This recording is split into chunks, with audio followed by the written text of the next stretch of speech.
हमें hunting ground के बाहर टेंट्स दिखाए जाते हैं जहां पर सब लोग रुके हुए थे। तभी वहां पर कोई लड़की कहती है, आखिर आप कंपटीशन में पार्टिसिपेट क्यों नहीं कर रहे माय लॉर्ड।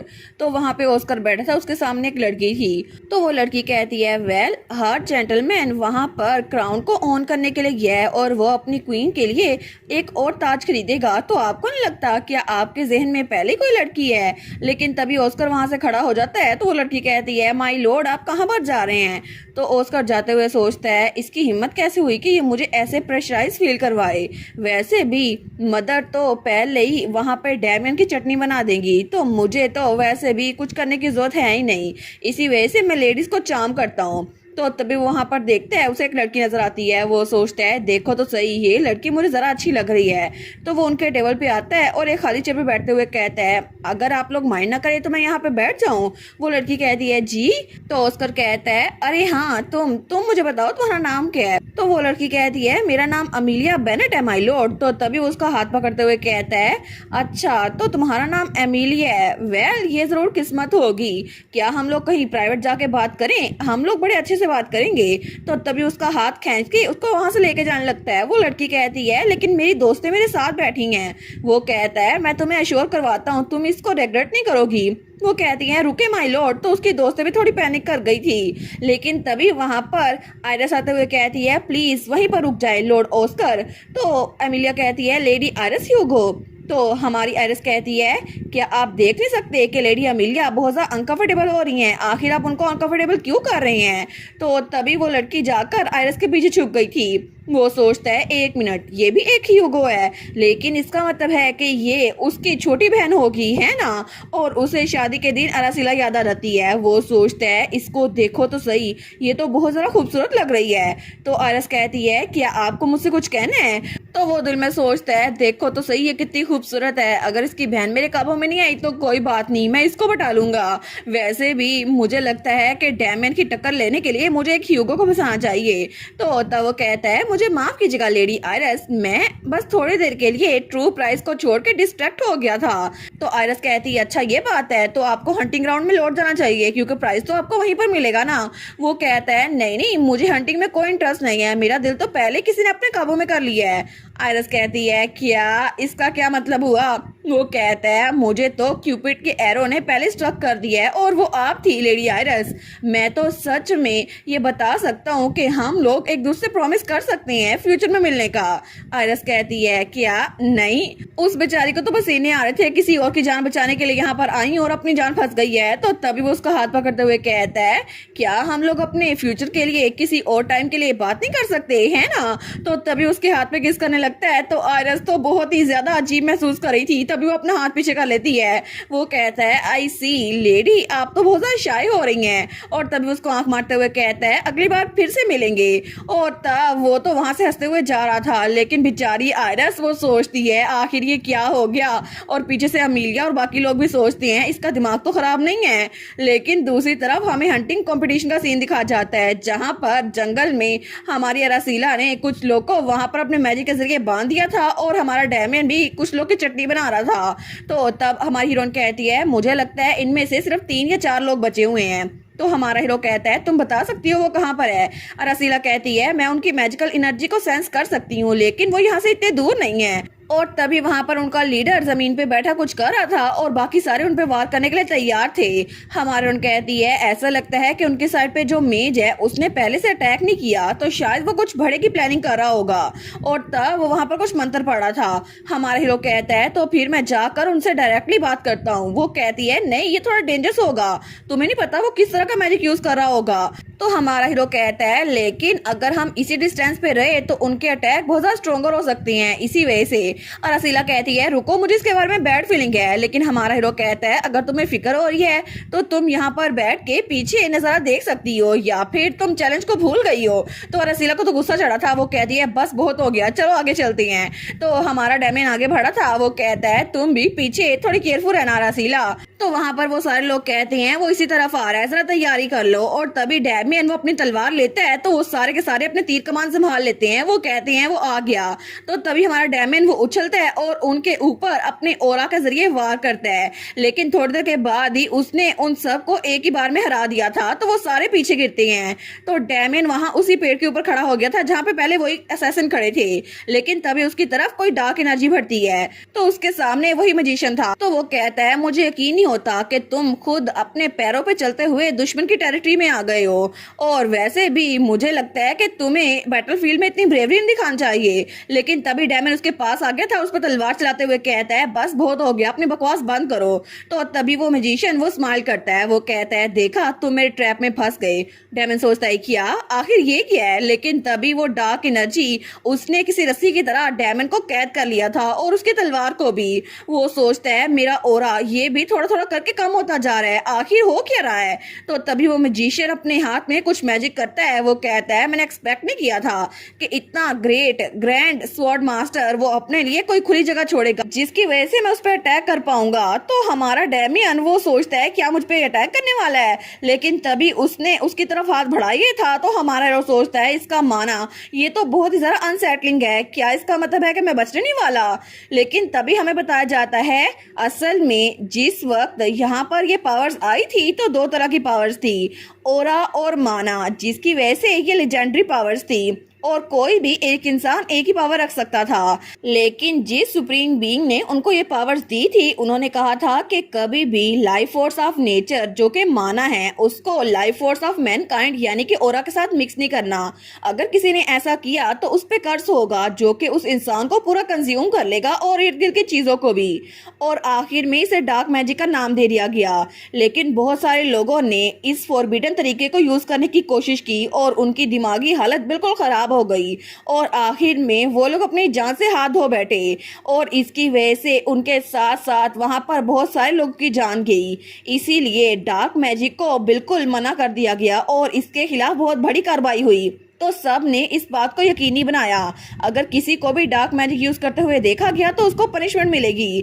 तो हमारा हीरो वो सोचता है इसका मतलब है ये मुझ पे यही डार्क मैजिक यूज कर रहा है। तो वो आदमी तो स्माइल करते हुए हमारे हीरो पे वार करने लगता है, लेकिन उसी वक्त अरासीला वहां पर आ गई थी। वो कहती है वहीं पर रुक जाओ और वो दूर से ही वहां पर उसके मैजिक को रोक रही थी। तो वो ब्लैक मैजिशियन सोचता है ये तो जितना मैंने एक्सपेक्ट किया था उससे भी ज्यादा स्ट्रोंगर है। तो तभी वो वहां पर हमारी रसीला के मैजिक को रिफ्लेक्ट करता है तो वो एक पेड़ से जाके लगता है और वो पेड़ पूरा का पूरा टूट गया था। तो रसीला जल्दी से भाग के डैमन के पास आती है। वो कहती है आखिर ये कैसे हुआ, तुम तो इतनी जल्दी में भाग के आए थे, बड़ा कॉन्फिडेंस था तुम्हें। वो कहता है मैंने बस थोड़ी देर के लिए अपना गार्ड डाउन कर दिया, बस यही बात है। हमारी रसीला कहती है ये तो डार्क मैजिक है, मुझे लगा ही था कुछ गलत हुआ है और ऐसे फार्मूला के साथ इंटरेक्ट करना बहुत ज़्यादा रेयर है। तो हमारा हीरो वो सोचता है क्या ये इसको हटा पाएगी, लेकिन तभी हमारी हीरोइन बड़ी मुश्किल से ही सही लेकिन वो वाइन्स हटा देती है और तब हमारा हीरो आज़ाद हो गया था। वो कहती है केयरफुल रहना, डार्क मैजिक वो ओरा और माना दोनों पे फीड करता है। अगर तुमने कुछ गलत कदम उठाया तो वो तुम्हारा पूरा का पूरा ओरा तुम्हारी बॉडी से चुरा लेगा और यहाँ पर तो मैं भी इसको हैंडल करने में स्ट्रगल कर रही हूँ, भी ये जरा बुरा हो जाए इसी वजह से मैं तुम्हें प्रोटेक्ट नहीं कर पाऊंगी। तो डायमंड कहता है फिक्र ना करो, मैं एक ही गलती दोबारा नहीं दोहराऊंगा। तो मैजिशियन कहता है इतनी भी फिक्र करने की क्या जरूरत है, वैसे भी तुम लोग को एक ही तरीका मैं दो बार दोहराने नहीं वाला जैसे कि तुम लोग करोगे, तो क्या तुम रेडी हो। तभी वो पीछे देखते हैं तो वहां पे कोई आदमी आ रहा था। वो कहता है ये तो बड़ा रेसिस्टेंस शो कर रहा था लेकिन अच्छा हुआ कि मैं इस चीज को ले आया। और वहां पे एक और असैसिन था जो कि उसी गोल्डन लिपर्ड को लेकर आया था जिसके गले में वो पर्पल कलर का रिबन था। तो तब हमारा हीरो कहता है ये तो गोल्डन लिपर्ड है। हमारे उन कहती है आखिर तुम्हें क्या लगता है तुम लोग क्या कर रहे हो, उस गोल्डन लिपर्ड को अभी के अभी छोड़ दो। तो वो आदमी कहता है ओहो देखो तो सही ये लोग कितना गुस्सा कर रहे हैं, पहले तुम लोग को काम डाउन होना पड़ेगा और इसकी तो बलि हम दे के रहेंगे। तो तब वो गोल्डन लिपर्ड वहां पे चीख रहा था। तो तभी हमारी रसीला कहती है आखिर तुम एक एनिमल को शील्ड के तौर पर कैसे यूज कर सकते हो, तुम तो बिल्कुल एक कावर्ड हो। तो तब वो आदमी कहता है तुम्हें पता है ना कि इस फॉरेस्ट के अंदर मैजिकल बीस्ट वो बहुत ही ज्यादा होते हैं, लेकिन यहाँ पर गोल्डन लिपर्ड उन सब में सबसे ज्यादा ताकतवर है। अगर मैं इसकी एनर्जी को यहाँ पर यूज करूँ तो मेरी डार्क पावर कभी खत्म नहीं होगी, और इसी वजह से इसको मैं खुद इस्तेमाल करूंगा। तभी वो उसको गर्दन से पकड़ता है, उसको नीचे फेंक देता है, और वहां पे डार्क सर्कल बन गया था जहां पर उनका मैजिक एक्टिवेट हो गया था। हमारा हीरो सोचता है मेरा ओरा कभी भी इस मैजिक को तोड़ नहीं पाएगा। तो अरासीला कहती है डैमियन मैं उस डार्क मेज को बिजी रखूंगी, और जब मैं तुम्हें सिग्नल दूं तो उसको जिंदा पकड़ लेना। वो कहता है क्या, लेकिन तुमने कहा था तुम डार्क मैजिक को हैंडल नहीं कर सकती। हमारा कहती है मैं उसको मैजिक के जरिए डिफीट नहीं कर सकती, मेरे पास एक और सोल्यूशन है। और तभी वो वहां पर अपने इर्द गिर्द एक मैजिक सर्कल बना लेती है। वो कहती है मैं तुम्हारे लिए रास्ता क्लियर कर दूंगी, तुम्हें वहां जाना होगा। हमारा हीरो कहता है बिल्कुल मैं ऐसा ही करूंगा, चलो हम लोग मिलकर उस डार्क मेज को इकट्ठे गिराते हैं। तो तभी वो डार्क मेज उसने उस गोल्डन लिपर्ड की आधी पावर्स यूज कर ली थी। वो कहता है तुम लोग मुझसे बच के तो दिखाओ। और तभी वहां पर दूसरी तरफ जो धमाका होता है तो हर कोई उधर देखता है। तो सब लोग कहते हैं आखिर ये पिलर ऑफ लाइट ये है क्या, क्या ये मैजिक है। दूसरी कहती है शायद इस बार हमें गोल्डन लिपर्ड देखने को मिले, क्योंकि पिछले 10 सालों से हमें देखने को नहीं मिला। तो तभी वहां पे डचेस कहती है क्या इस बार हम सक्सेसफुल होंगे माय डियर। तो ड्यूक कहता है हमें हमें होना ही पड़ेगा, हमें हर हालत में जीतना ही पड़ेगा। तो वो सोचता है मैं इस बार फेल होना अफोर्ड नहीं कर सकता, क्योंकि मुझे अभी भी याद है जिस वक्त डैमियन छोटा था और वो वहां से अपने बोर्डिंग स्कूल में जा रहा था, उसने जिन नजरों से मुझे देखा था मैं उसका चेहरा कभी नहीं भूल पाऊंगा। अगर वो जिंदा रहा तो वो मुझे, मेरी ताकत को, सब कुछ को खत्म कर देगा। मैं ऐसा कुछ नहीं होने दे सकता, क्योंकि अगर मैंने उसको आज के दिन ना मारा तो फ्यूचर में जाकर मेरी जान खतरे में पड़ जाएगी। इसी वजह से मुझे आज के आज उसका काम खत्म करवाना पड़ेगा। तो तभी वहां पर हमें रसीला का सीन दिखाया जाता है। तो तभी दूसरा वाला असैसिन उनकी तरफ भागता है। वो कहता है तुम्हें क्या लगता है मैं तुम दोनों को इंटरफेयर करने दूंगा। और तब वो वहां पर वार करता है, लेकिन डैमन उसको रोक लेता है। तो वो असैसिन कहता है तुम्हारे ऊपर बहुत बड़ी बाउंटी है, अगर तुम यहाँ से भाग जाओ तो फिर मैं तुम्हें छोड़ सकता हूँ। हमारा हीरो सोचता है ये तो कोई सीजन मर्सनरी लगता है इसको किसी ने पैसे दिए मुझे मारने के लिए, लेकिन मैं इसको रोक तो पाऊंगा। फिर भी अरासीला के बारे में नहीं पता। असल सवाल ये है क्या अरासीला उस डार्क मेज को रोक पाएगी। तो अरासीला वहां पर बहुत ज्यादा कोशिश कर रही थी, और दूसरी तरफ उस गोल्डन लिपर्ड की हालत बहुत ज्यादा खराब हो रही थी, और वो डार्क मेज उसकी पावर को अपने अंदर कंज्यूम कर रहा था। लेकिन तभी वो स्माइल करते हुए कहता है अब टाइम आ गया। और तब वो डार्क मेज उसके इर्द गिर्द से बहुत ज्यादा जड़े इर्द गिर्द फैल रही थी, और वो सारी की सारी डार्क एनर्जी अरासीला की तरफ आ रही थी। हमारे कहती है इतनी जल्दी नहीं, और तभी वो अपनी पावर उसकी तरफ फेंकती है, लेकिन अरासीला का वार वो नाकाम हो गया था, और उसकी वो पर्पल लाइट, उसके इर्द गिर्द वो ब्लैक लाइट वो चिमट गई थी। हमारे सोचती है ओ नो। तो वो आदमी कहता है तुम्हें सच में लगता है कि इतने से मैजिक ट्रिक के साथ तुम मुझे हरा पाओगी, ऐसा नामुमकिन है, तुम तो बड़ी एरोगेंट हो। तो हमारा हीरो वो चिल्ला कहता है अरासीला बच के, लेकिन वो असैसिन हमारे हीरो पे वार करने लगता है। वो कहता है जहां तुम लड़ाई कर रहे हो पहले वहां पर देखो, मैं तुम्हें अभी जान से मार डालूंगा, तुम्हें उस लड़की की फिक्र करने की जरूरत नहीं है। लेकिन अरासीला तो अभी तक अपनी छड़ी को छोड़ती नहीं है। और तभी हमारा हीरो जब उसकी तरफ देखता है तो हमारी हीरो स्माइल करती है। वो कहती है फाइनली ये हो गया।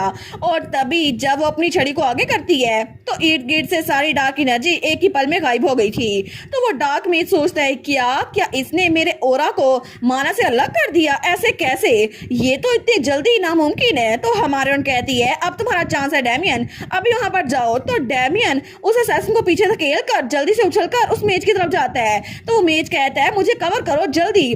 तो हमारा हीरो कहता है इतनी भी क्या जल्दी है, और तभी उसने उस मेज पे वार किया था तो वो तलवार उस आदमी के कंधे पे जाकर लगती है। वो कहता है क्या, लेकिन तभी वो असैसिन कहता है तुम उसे अपने हाथ दूर रखो। लेकिन हमारी हीरोइन जल्दी से आती है और उस असैसिन के सर पे छड़ी मार देती है। वो कहती है बकवास बंद करो। वो असैसिन वहीं पर गिर गया था। हमारा हीरो सोचता है मुझे पता नहीं था कि मैजिक वांड उसको किसी को मारने के लिए भी यूज किया जा सकता है। देखो सही से कितने आराम से तलवार से भी ज्यादा जल्दी उसके सर पे ये मार दी। तो हमारी रसीला चिल्ला कहती है डैमियन इसके हाथ बांधो और इसके ग्लव्स हटा दो। तो डैमियन ऐसा ही करता है, वो उसको नीचे गिराता है। तो वो मेज कहता है बस कर दो, मुझे छोड़ दो। तो हमारी रसीला वहां पर पहुंचती है और उसके ऊपर अपनी छड़ी करते हुए कहती है बस बहुत हो गया, बकवास बंद करो। तुम जैसे इंसान तो मरना भी डिजर्व नहीं करते। तुमने उस इनोसेंट क्रिएचर की लाइफ फोर्स चुरा ली और तुमने हमें मारने की भी कोशिश की। अब तुम चाहते हो हम तुम्हारे साथ नरमी बरते हैं। तो तभी वो कहती है मैं अरासीला वेंडमीर पूरी कोशिश करूंगी कि तुम्हारा ट्रायल हो सके और तुम्हें सजा मिल सके। और तब वो चिल्ला कहती है ताकि तुम दोबारा कभी भी किसी पे डार्क मैजिक यूज ना कर सको और अपनी पूरी की पूरी लाइफ इसी बात के लिए पछताते रहो। लेकिन तभी वो डार्क मेज वो स्माइल करने लग जाता है। हमारून कहती है आखिर इसमें इतना फनी क्या है। वो कहता है मुझे डर है कि शायद तुम्हें मेरी छोटी सी प्रेजेंस से इतना फर्क नहीं पड़ा होगा। लेकिन जैसे ही डैमन उसका ग्लव उतारता है उसके अंदर से डार्क ऑरा निकल रहा था। हमारा हीरो कहता है ये ग्लव, और असीला कहती है इसको फेंक दो अभी के अभी। तो वो जल्दी से उस ग्लव को वहां पे फेंक देता है, जिसकी वजह से वो डार्क एनर्जी उन्हीं लोगों के पास जाती है जिनको उन्होंने पहले कैद किया था। तो तभी वो आदमी कहता है मेरे कॉन्ट्रैक्ट के हिसाब से अगर मैं तुम लोग को मारने में नाकाम रहा तो मुझे अपनी जान खुद लेनी होगी। और तभी वो डार्क एनर्जी उस आदमी के इर्द गिर्द भी फैल रही थी। हमारे उन सोचती है ये कौन सा मैजिक है, इसको हराना तो बहुत सारा कॉम्प्लिकेटेड है, ये तो बड़ा कॉम्प्लेक्स है। तो वो आदमी उसके इर्द गिर्द वो डार्क ऑरा फैल रहा था और वो कांप रहा था। वो कहता है डार्क मैजिक ये तो इंसान की डेस्परेशन पे फीड करता है और इसी वजह से अब ये मेरी बॉडी को निकल जाएगा। तो हमारी रसीला कहती है नहीं ये मर नहीं सकता, मुझे इसे सबके हवाले करना है। तो डेमन कहता है प्लीज पीछे रहो, तुम उसको टच नहीं कर सकती। तो तब वो तो आखिरी लम्हों में भी कहता है रसीला ह्यूगो तुम भी डार्क मैजिक यूज करने पे मजबूर हो जाओगी और उस दिन मैं तुम्हें जरूर मिलूंगा। और उसी पल उसकी हाथ की उंगलियां वो गायब हो रही थी और थोड़ी देर के बाद वो पूरा का पूरा वहां से गायब हो गया था। और जाते जाते भी वो आखिरी बात कहता है और जब तुम ऐसा करोगी तो मुझे बड़ी खुशी होगी। लेकिन हमारी रसीला तो नीचे बैठ गई थी। वो कहती है दफा हो जाओ यहाँ से, मैं तो अब इसको किसी के हवाले भी नहीं कर सकती, अब कोई मेरी बात पे यकीन नहीं करेगा। तो डेमन कहता है मुझे पता है तुम अपसेट हो लेकिन फोकस करो अपनी सेफ्टी पर। वो कहती है वो गोल्डन लिपट कहाँ पर गया। हमारा हीरो कहता है वो तो उस डायरेक्शन में गया था। और जब वो लोग वहां पर देखते हैं तो गोल्डन लिपट थोड़ा सा दूर खड़ा था। तो गोल्डन लिपट भी उनकी तरफ आखिरी बार देखता है। हमारा हीरो कहता है क्या हम उसका पीछा करें। रसीला कहती है नहीं, उसकी आधी लाइफ फोर्स पहले ही ड्रेन हो चुकी है, मैं उसको ज्यादा तकलीफ नहीं देना चाहती, इसी वजह से उसको दूर रहने दो। वो कहता है ठीक है मैं भी समझ गया। लेकिन उसी वक्त वहां पर ऊपर रोशनी होती है जिसका मतलब था कि हंटिंग फेस्टिवल कंप्लीट हो चुका है। और तब हमारा हीरो कहता है क्या हम लोग वापस चलें। हमारी हीरोइन तो कांपते हुए कहती है डैमियन रुको। वो कहता है क्या हुआ। हमारी हीरोइन कहती है मुझे लगता है मैंने अपनी कुछ ज्यादा एनर्जी यूज कर ली है, क्या तुम मेरी हेल्प कर सकते हो। वो कहता है क्या तुम ठीक तो हो ना। तो हमारी हीरोइन उसका हाथ पकड़ लेती है। वो सोचता है इसके हाथ तो बहुत ज्यादा ठंडे हैं, लगता है इसने अपने आप को डार्क मैजिक के खिलाफ लड़ने में बहुत ज्यादा पुश कर लिया। तो रसीला की हालत बहुत ज्यादा खराब हो रही थी। तभी डैमियन अपना कोट उतारता है और उसको पहना देता है। वो कहता है प्लीज इसको पहन लो, तुम्हारी बॉडी बहुत ज्यादा ठंडी हो गई है, तो क्या तुम चल सकती हो। और रसीला कहती है अगर मैं 9 घंटे सोती रही ना तो फिर। वो कहता है अच्छा मैं समझ गया। तो तब वो वहां पीछे बैठते हुए कहता है यहाँ आ जाओ मैं तुम्हें उठा के ले चलता हूँ। हमारा उन कहती है क्या तुम इस उम्र में मुझे पिगी बैग राइड दोगे। वो कहता है जल्दी करो ना वरना मैं तुम्हें किस्मत के हवाले छोड़ के चला जाऊंगा। वो कहती है ठीक है और तब उसको उठा लेता है। लेकिन तभी हमारे उन सोचती है सच में इसमें तो नाइट की स्ट्रेंथ है जो इसने मुझे ऐसे उठाया हुआ है, लेकिन इतनी ज्यादा हार्ट बीट मुझे क्यों सुनाई दे रही है, क्या ये भी इसलिए है क्योंकि ये एक नाइट है। लेकिन हमारा हीरो तो ब्लश कर रहा था। तो तब हमारी हीरोइन वो सोचती है वेल मुझे लगता है ये इतना भी बुरा नहीं है। और थोड़ी देर के बाद हमें वहां पर फेस्टिवल का सीन दिखा जाता है जहां पे होस्ट कहता है अब हम लोग हंटिंग फेस्टिवल सेरेमनी को शुरू करते हैं। पहली प्लेस है क्राउन प्रिंस फ्रेडरिक की, वो जीत चुके हैं, उन्होंने 560 पॉइंट्स इकट्ठे किए हैं। दूसरे नंबर पर सर डैमियन है 420 पॉइंट्स के साथ और तीसरे नंबर पे लॉर्ड बेकिड है। तो हमारी हीरोइन वो बेचारी तो आखिरी जगह पर आई थी क्योंकि उसने सिर्फ 20 पॉइंट्स इकट्ठे किए थे। हमारा हीरो कहता है तुमने कोशिश भी नहीं की। वो कहती है मैं गोल्डन रिपर के पीछे थी लेकिन वो भाग गया। तो होस्ट कहता है ठीक है तो क्या हम लोग गोल्डन रीथ सेरेमनी शुरू करें, ये ताज किसके सर पर पहनाया जाएगा, सर फ्रेडरिक के सर पर। तो हमारे सोचती है डैम मेट मुझे पहली जगह लेनी थी ताकि मैजिक टावर को शो कर सकूं कि वो मुझे अंडर एस्टिमेट ना करें। लेकिन जैसे ही वहां पर क्राउन प्रिंस के सर पर क्राउन पहनाया जा रहा था उसी पर लोग कहते हैं वहां पर तो देखो ये क्या है। हमारी रसीला भी वहां पर देखती है तो वो गोल्डन लिपट था जो उनकी तरफ बढ़ा था। वो कहते हैं क्या ये इस तरफ आ रहा है। तो वो हमारी रसीला के सामने आके खड़ा हो गया था। हमारी हीरोइन उसको देखती है। वो कहती है तुम यहाँ पर क्या कर रहे हो, मुझे लगा था तुम भाग गए होगे, तुम्हें तो अपने माउंटेन में लौट जाना चाहिए। लेकिन तभी वो रसीला के हाथ पे अपना सर रख देता है। तो हमारी हीरोइन सोचती है क्या ये मुझे अपना रिबन देना चाहता है। तो तभी होस्ट कहता है माय गुडनेस ये तो सच में अनएक्सपेक्टेड था। मैडम अरासीला वेंडमीर वो तो गोल्डन लिपट का रिबन लेने में कामयाब हो गई। इसका मतलब है ये गोल्डन लिपट उनको खुद से अपनी मर्जी से ही रिबन दे रहा है। और और ये तो सेंचुरी में पहली बार देखा जाने वाला इंसिडेंट है। तो वहाँ पे एक लड़की कहती है क्या इसका मतलब है लेडी रसीला वो जीत चुकी हैं? तो वहाँ पर नोरा कहती है ऑफ कोर्स नहीं, कंपटीशन खत्म हो चुका है। तो क्राउन प्रिंस कहता है नहीं, वो जीत चुकी हैं, फर्स्ट प्लेस उन्हीं की है। तो लेडी नोरा कहती है लेकिन योर हाइनेस। तो पीछे से कुछ लोग कहते हैं बिल्कुल वो जीत चुकी हैं, क्योंकि पहली बार हमने 10 सालों में गोल्डन लिपट का रिबन वो देखा है जो किसी ने हासिल किया है। आप तो सच में जीत चुकी हैं माय लेडी। तो क्राउन प्रिंस हमारी रसीला के पास आता है, वो कहता है कांग्रेचुलेशन। तो हमारी रसीला कहती है सच में? तो वो उसके सर पे ताज रखते हुए कहता है बिल्कुल तुम जीत चुकी हो। तो हमारी रसीला तो बड़ी खुश थी, उठते हुए कहती है थैंक यू। तो हमारा हीरो वो तो ये देखकर थोड़ा सा उदास हो गया था कि क्राउन प्रिंस हमारी रसीला को ताज पहना रहा है। तो तभी हमारी रसीला कहती है इसका मतलब है मैं फ्लावर क्राउन किसी को भी पहना सकती हूँ। तो क्राउन प्रिंस कहता है बिल्कुल, लेकिन क्या तुम्हारे दिमाग में कोई है? हमारून कहती है बिल्कुल बिल्कुल, मेरे दिमाग में तो कब से ये चल रहा था। तभी वो ताज उठाती है। तो क्राउन प्रिंस सोचता है कहीं ये मैं तो नहीं, उसका तो दिल धड़क रहा था। लेकिन रसीला डैमन के पास आती है, वो कहती है डैमियन, और तभी वो ताज उसके सर पे पहना देती है। वो कहती है ये मेरा तुम्हारे लिए एक गिफ्ट है मेरे पार्टनर। और तब वो स्माइल करते हुए कहती है जैसा कि मैंने सोचा था ये तुम पे सूट कर रहा है। तो हमारा हीरो भी स्माइल करते हुए कहता है सच में ये मुझ पे सूट कर रहा है। तो होस्ट कहता है कितना अच्छा मूवमेंट है ना हस्बैंड एंड वाइफ के दरमियान। लेकिन लेडी नोरा और फ्रेडरिक दोनों का मुंह उतर गया था।